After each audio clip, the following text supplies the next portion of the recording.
Hello, today we're going to do another Etsy shop critique. Today we're going to look at Adkisson Crafted. This shop belongs to Katie. We're already on it here.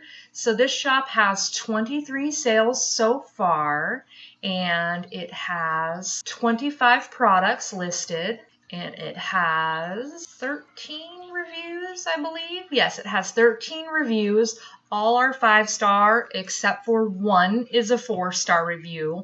Now, there's nothing that we can do about that 4-star review except learn from that, and if there's anything that can be improved to make sure that doesn't happen again, and that everyone is completely satisfied before they leave a review, and then just move on from there. We just want to get more good reviews, and then that review will be buried at some point. So that's basically the game plan for that. Nothing else that you can really do. So when we arrive at this shop, and we're right at the top here, there is kind of a spooky vibe to the banner. Katie's picture here for the owner is great, and that kind of goes with the vibe. It's really neutral. It goes with kind of anything. Then we have her logo over here, which is a really beautiful logo. The only thing that I would say is that the logo kind of looks girly and high-end, and the rest of it kind of has a different vibe to it, so it doesn't necessarily match really well. It might create a little bit of confusion about what this shop is all about, but that's not a huge problem, just something to point out. There are only 25 products in this shop, so we do need to really get more products in here as soon as possible. It's good to have as many listings as you can without overextending yourself. It's just basically the more fishing lines that you have out in the water to catch potential buyers.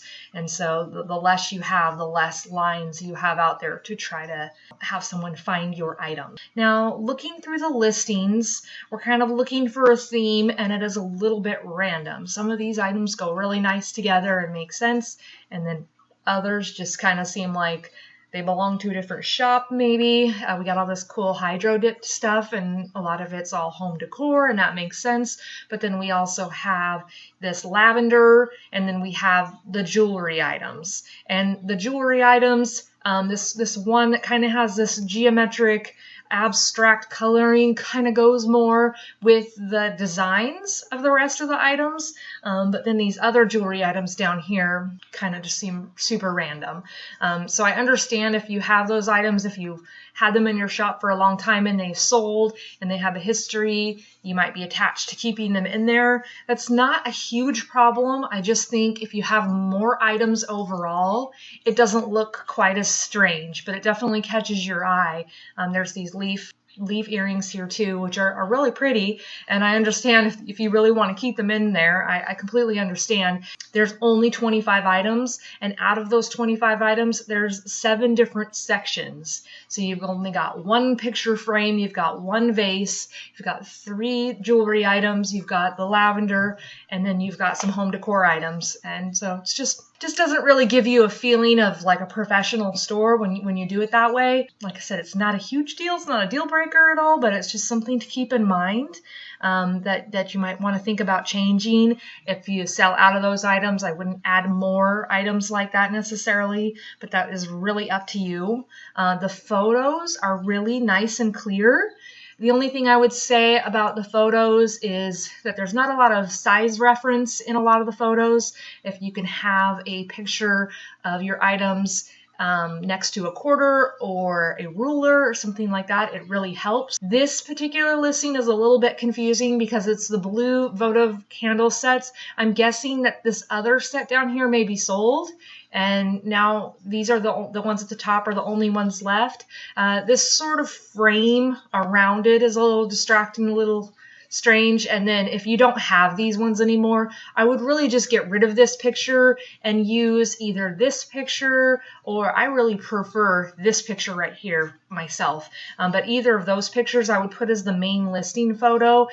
And then looking at your descriptions are really nice. In certain descriptions, I noticed it tells materials, and then other ones it doesn't list materials. So just make sure where you have a choice to list the materials, you can list some things there. Are these glass? Just to have a little bit more information. You do have to size it, they're 2-inch, but if you have that next to a quarter or something, you'd be shocked how many people just, they see that, but they just still, when they get it, they might leave a review that says, oh, I was surprised by the size, I thought it would be bigger. They don't really realize what 2 inches are sometimes. And then as far as the canvases, they're so beautiful.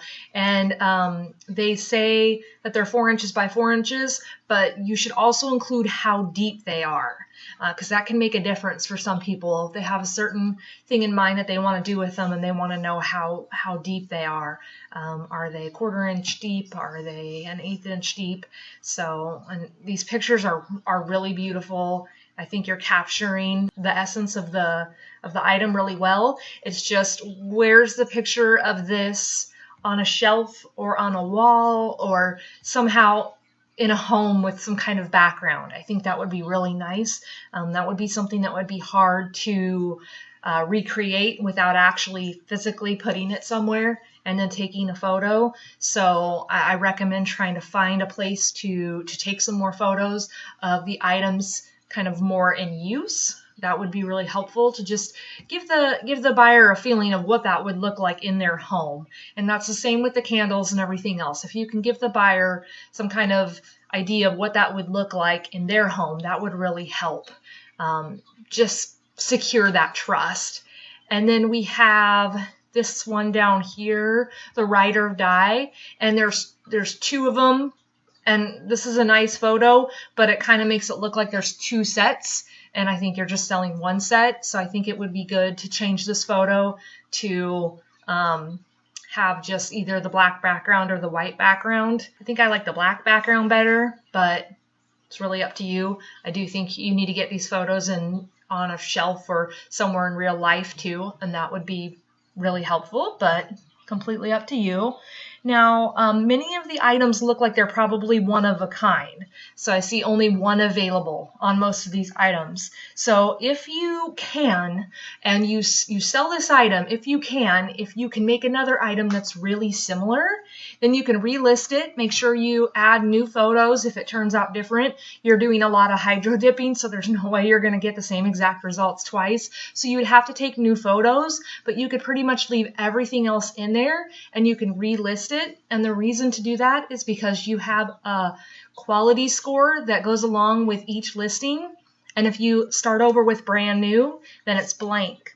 If you already have a sale and hopefully a good review on it, then it already has this credibility to it, and Etsy will rank it higher in the search. So if someone's searching for one of your keywords, they're more likely to see it if it's had a sale before. So one of a kind is kind of tough.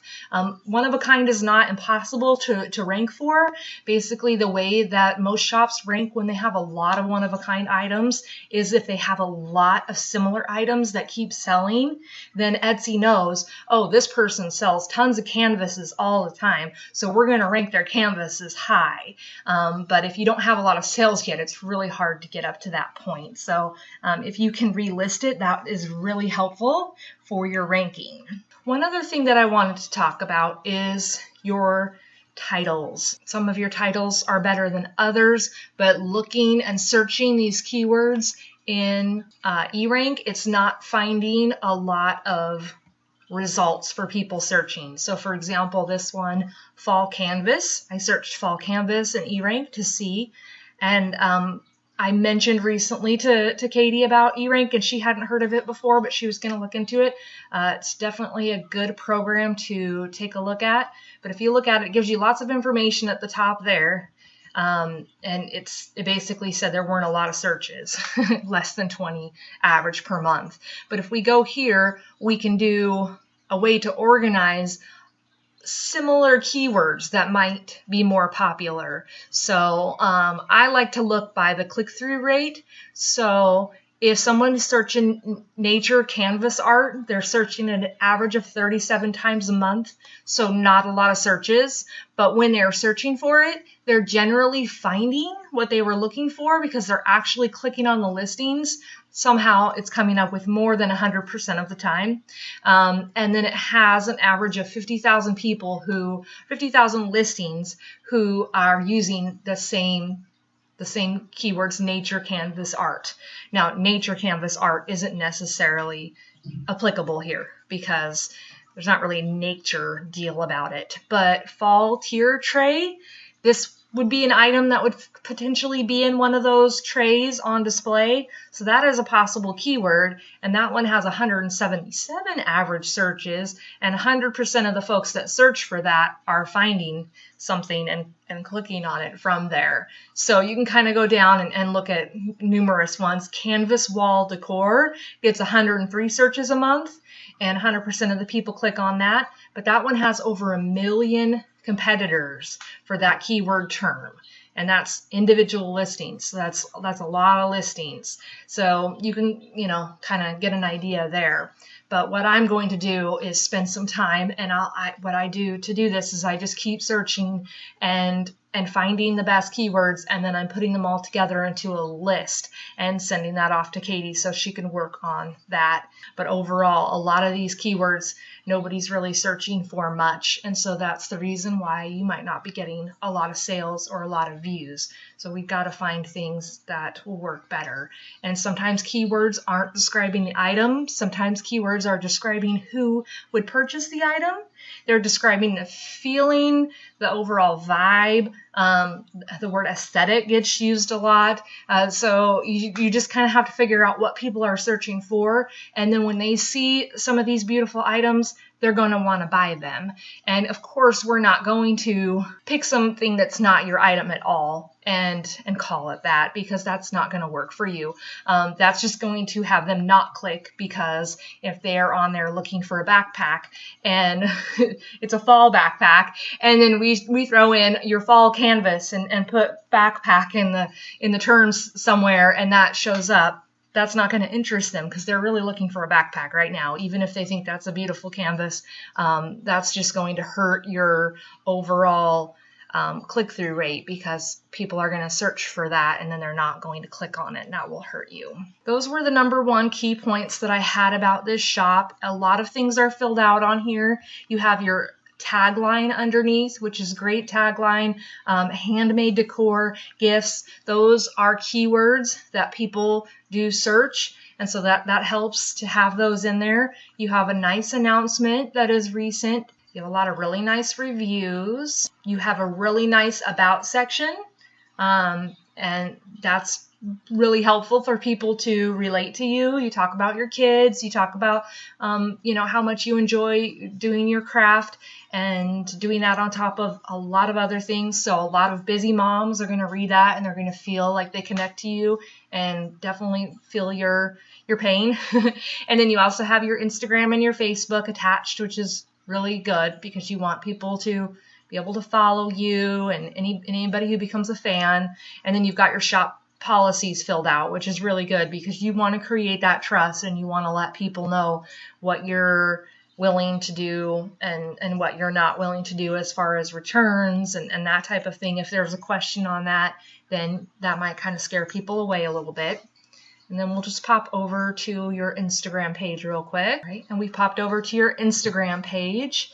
Taking a look at that, you have a lot of the same photos. You have some other photos, which is really nice. You have something about your sale that you're doing. You have these great photos here of your process, of you actually working on your product. Nice kind of collage of multiple items together, which is really nice.